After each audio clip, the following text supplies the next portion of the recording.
हम देखेंगे मात्राओं की गणना किस प्रकार से की जाती है। मात्राओं के अंतर्गत लघु मात्रा तथा गुरु मात्रा का हम अध्ययन करेंगे। लघु मात्रा, जिन स्वरों को मूल स्वर कहते हैं उन्हें लघु मात्रा के अंतर्गत गिना जाता है।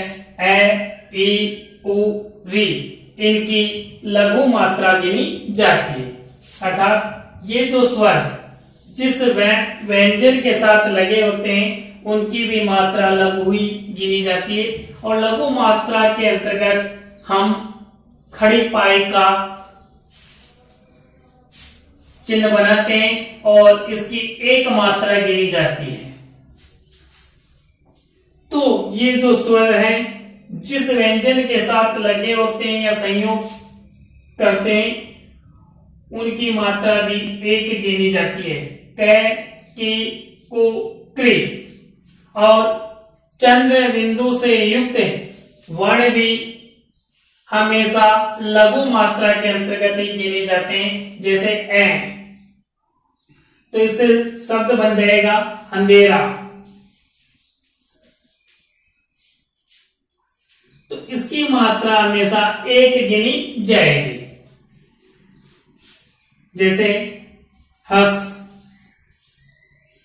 इसकी भी मात्रा हमेशा एक गिनी जाएगी। अर्थात चंद्र बिंदु वाले वर्ण लघु मात्रा के अंतर्गत गिने जाते हैं तथा संयुक्त व्यंजन वाले वर्ण भी हमेशा लघु मात्रा के अंतर्गत गिने जाते हैं। जैसे ते है, ते, तो ये जैसे शब्द बन जाएगा नित्य,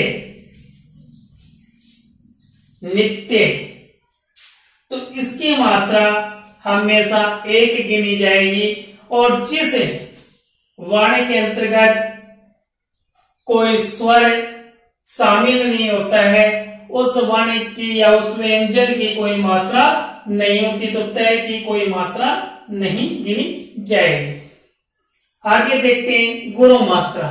गुरु मात्रा के अंतर्गत हमने पढ़ा था कि जो भी दीर्घ या संयुक्त स्वर हैं उनकी मात्रा हमेशा गुरु गिनी जाती है।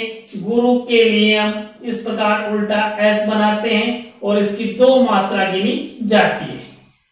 आ, ई, उ, ए, ऐ, ओ, औ। इन स्वरों की मात्रा दो गिनी जाती है और इनसे मिलकर जो व्यंजन बने होते हैं उनकी भी मात्रा दो गिनी जाती है। अर्थात गुरु मात्रा गिनी जाती है। जैसे का, की, कु, के, कई, को, कौ। एवं अनुस्वार से युक्त वर्ण तथा विसर्ग से युक्त जो वर्ण होते हैं उनकी मात्रा हमेशा दीर्घ गिनी जाती है या गुरु गिनी जाती है। जैसे उदाहरण देखते हैं, इंदु, बिंदु। तो इसकी मात्रा दो गिनी जाएगी, इसकी मात्रा दो गिनी जाएगी। तथा विसर्ग से युक्त जो वर्ण है उनकी भी मात्रा दो गिनी जाती है। जैसे हम देखते हैं अतः, अतः। इसकी मात्रा भी गुरु ही गिनी जाएगी, दो मात्रा गिनी जाएगी। तो हमें समझ में आया कि अनुस्वार व विसर्ग से युक्त जो वर्ण होते हैं उनकी मात्रा हम दीर्घ गिनते हैं।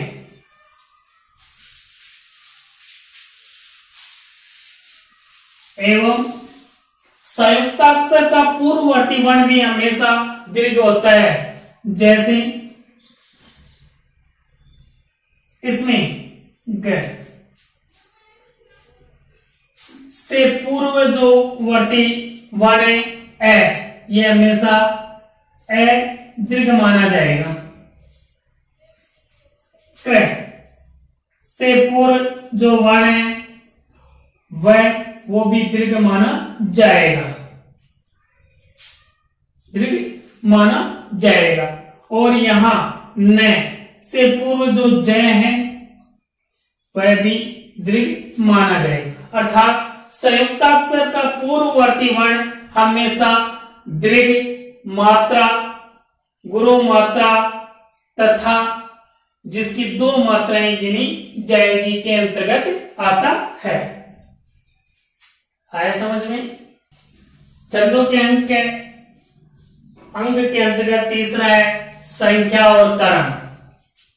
सबसे पहले देखते हैं संख्या क्या होती है। छंदों के अंतर्गत संख्या क्या होती है? वर्णों और मात्राओं की गणना को हम संख्या कहते हैं। वर्णों और मात्राओं की गणना को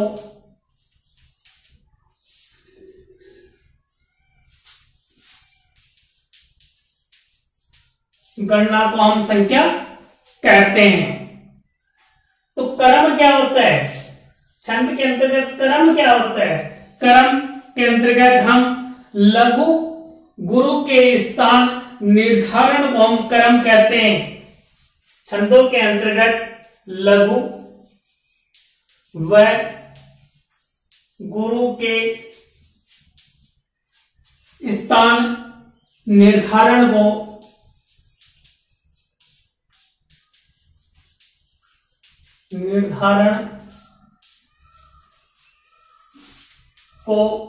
क्रम कहते हैं। यानी गुरु और लघु या छंद किस क्रम में आएगा, अंत में लघु होगा या गुरु होगा, तो ये क्रम के अंतर्गत आता है। आगे हम देखते हैं गण। गण क्या है? गण क्या है? गण किसे कहा जाता है? तो गण हो जाते हैं 3 वर्णों के समूह को हम गण कह देते हैं। समूह को गण कहते हैं।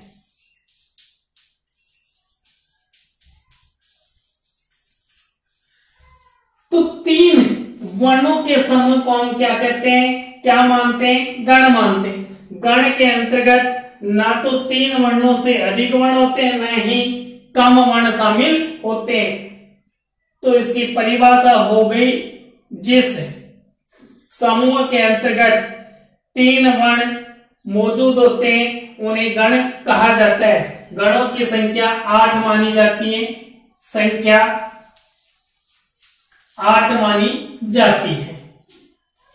और इनको याद रखने का एक सूत्र है, ये माता राजैवा ने सलग्गा। इनको याद रखने का एक सूत्र है, यह माता राजवा न सलग्गा। हम एक टेबल बनाते हैं, उससे हम देखेंगे कि इन गणों की संख्या, गणों का रूप तथा गणों के उदाहरण। गणना वणिक छंदों के अंतर्गत ही होती है। वणिक छंदों के अंतर्गत होती है,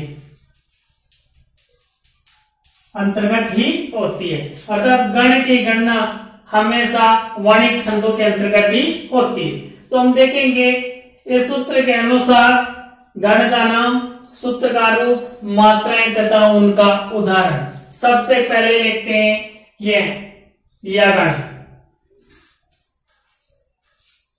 और सूत्र रूप था यह माता। मात्रा इसी के अनुसार होगी। ये लघु है तो 1 मात्रा, ये दीर्घ है 2 मात्रा, ये दीर्घ है तो 2 मात्रा। उदाहरण हो जाएगा यशोदा।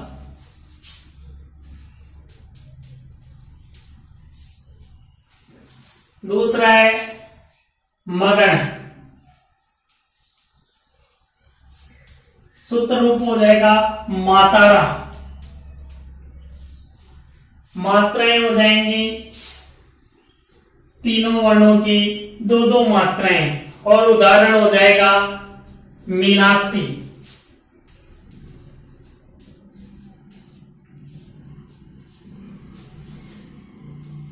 तीसरा है तगण और सूत्र रूप हो जाएगा ताराज।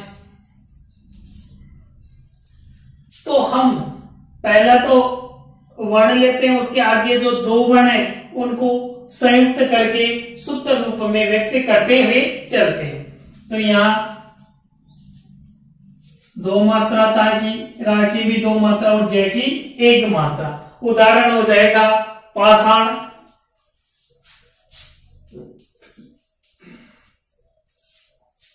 इसी प्रकार चौथा है रगण। सूत्र रूप हो जाएगा राजबा, अर्थात प्रारंभ में गुरु, अंत में गुरु, मध्य लघु। तो इस प्रकार से इस मात्रा से बना हुआ उदाहरण कौन सा हो सकता है, देखते हैं। मानसी, प्रारंभ गुरु, अंत गुरु और मध्य लघु। पांचवा गण है जगण और सूत्र रूप हो जाएगा जयभान, जय भान, अर्थात प्रारंभ और अंत लघु होगा, मध्य दीर्घ माना जाएगा। तो ऐसा उदाहरण है गणेश। तो इसमें क्या है, प्रारंभ व अंत लघु और मध्य गुरु। छठवा है भगण। सूत्र रूप हो जाएगा भानस, भानस, अर्थात मध्य व अंत लघु होगा, प्रारंभ गुरु। तो ऐसा कोई उदाहरण देखते हैं कि जिसमें प्रारंभ तो दीर्घ है और मध्य व अंत लघु है। तो एक शब्द ले लेते हैं जैसे संजय। इसमें ये दीर्घ है, ये लघु है, ये लघु। हम पूर्व में जान चुके हैं कि जिस वर्ण के ऊपर अनुस्वार लगा होता है उसकी मात्रा दीर्घ गिनी जाती है। अगला गण है नगण और सूत्र रूप है नसन। इसमें तीनों लघु आएंगे। ऐसा कोई उदाहरण तो जैसे है सरस है, सरल है, सरल शब्द आ जाएगा क्योंकि तीनों वर्ण लघु माने गए। अंतिम आठवां गण है सगण और सूत्र रूप हो जाएगा सलग्गा। सूत्र रूप हो जाएगा सलग्गा और मात्राएं होंगी लघु, लघु और दीर्घ। और उदाहरण हो जाएगा विमला।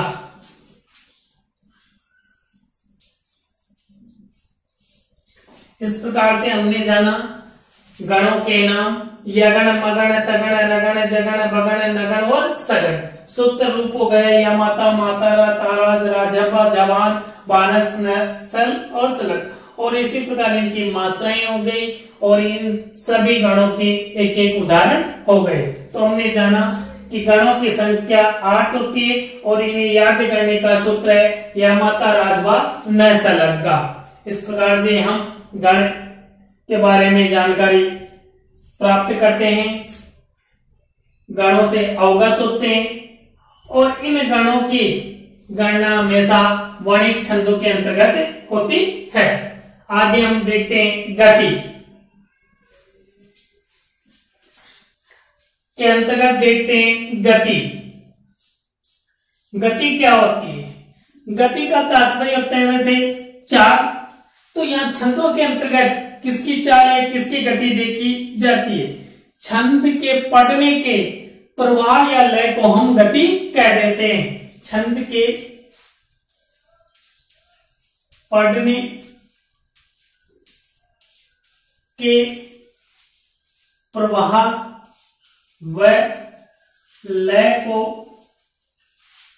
गति कहते हैं। गति कहते हैं। हमने जाना कि छंद के पढ़ने के प्रभाव या लय को क्या कह देते हैं? हम गति कह देते हैं। और गति का महत्व मात्रिक छंदों में अधिक होता है। गति का महत्व मात्रिक छंदों के अंतर्गत अधिक होता है। छंदों के अंतर्गत अधिक होता है।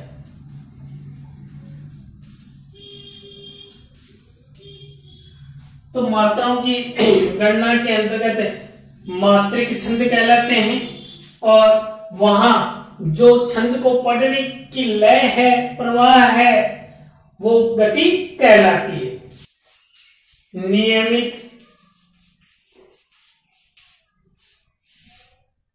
नियमित वर्ण या मात्रा पर सांस लेने के लिए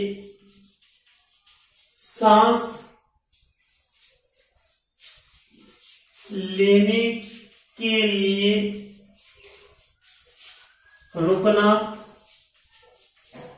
ही यति या विराम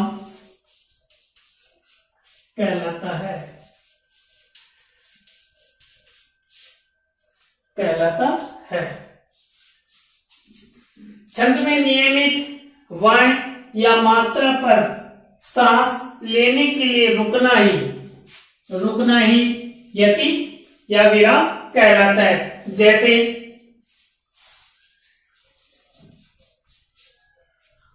प्राणाधारी,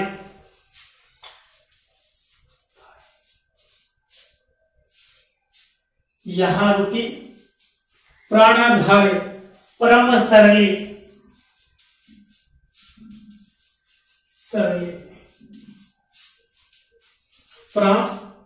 प्रेम की मूर्ति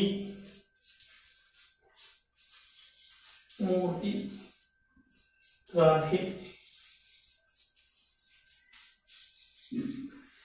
जैसे हमने एक काव्य पंक्ति लिखी, प्राणधारे परम सरले प्रेम की मूर्ति राधे, तो यहां रुके हम, तो यहां यति हुई, फिर हम छंद को गति प्रदान करते हैं परम सरले, और फिर यहां हमने विराम लिया, यति ली, प्रेम की मूर्ति राधे, और फिर अंत में हमने विराम लिया।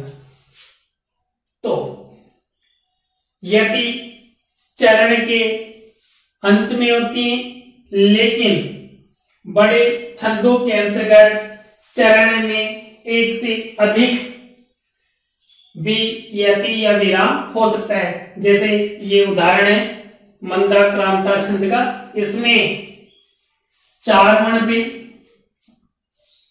6 वर्ण पे तथा 1 2 3 4 5 6 7 वर्ण पर यति होती है। तो ये वणिक छंद है, और यहाँ एक ही चरण के अंतर्गत 4 6 7 वर्णों के अंत में यति या विराम लिया गया है। आगे हम देखते हैं तुक।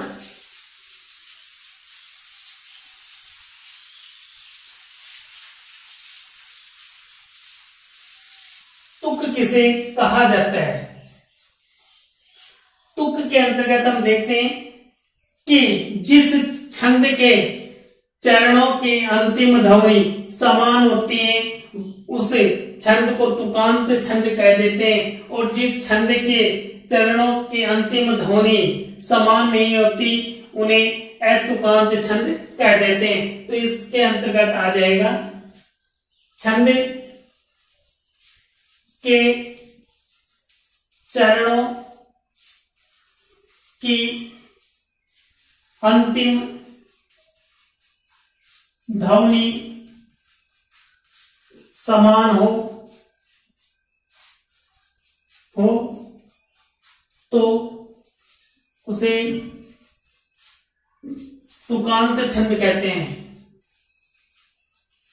तुकांत छंद कहते हैं।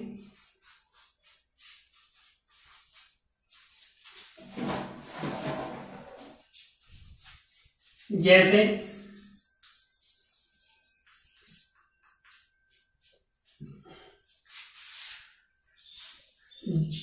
जय हनुमान ज्ञान गुण सागर, जय हनुमान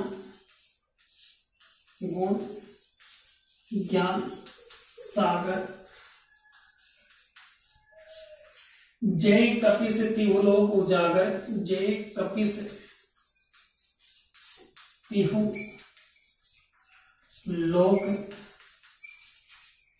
उजागर।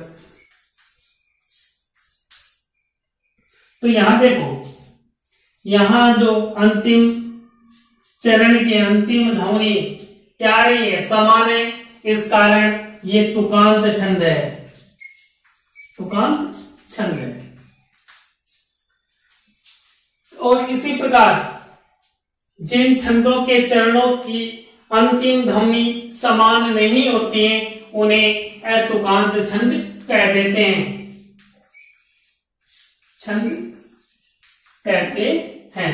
अर्थात जो चरणों की अंतिम जो ध्वनि है वो समान नहीं होती है तो उन्हें तुकांत कह देते हैं, और समान होती है तो उन्हें तुकांत छंद कहते हैं। तो हमने छंदों के अंगों का विस्तृत अध्ययन किया, इनके बारे में जाना।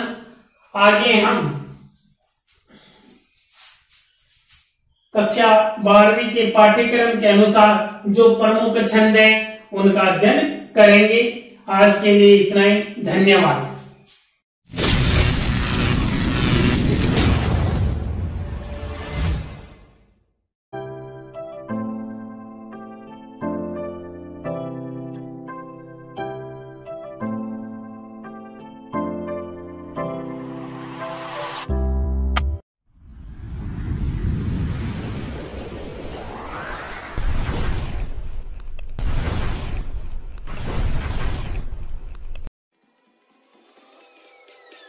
Peace.